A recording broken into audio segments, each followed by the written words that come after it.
Samantala, road elevation project sa Arellano Street sa Dagupan City ihahabol daw bago magpasko ayon sa DPWH.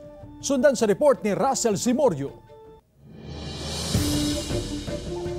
Sinimulan na ng Department of Public Works and Highways ang pagsisemento sa isang lane ng Arellano Street, Dagupan City sa pagpapatuloy ng road elevation at drainage construction project.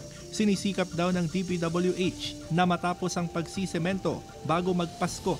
Pero aminado ang DPWH na hamon sa kanilang proyekto ang mga obstruction sa kalsada. Pero hindi ako na nangangako kasi siyempre andyan pa yung mga utilities eh.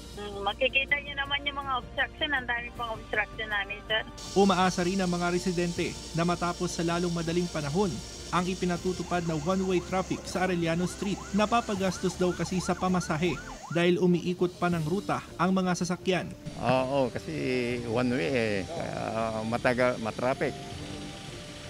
Kaya pagdating mo sa downtown, magbibili ka ng kwan.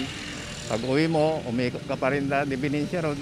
Ayon sa Public Order and Safety Office, malaking bagay sa mga motorista kung matapos agad ang road construction sa Arellano Street. Ramdam na kasi ang pagdoble ng bilang ng mga sasakyan na dumadaan sa downtown area at madaragdagan pa ito habang papalapit ang Desyembre.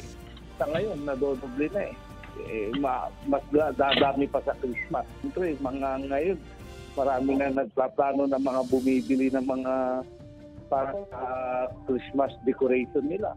Habang hindi pa tapos ang kabi-kabila ang road construction sa lungsod, panawagan ng otoridad ang mahabang pasensya ng mga motorista at mga commuter.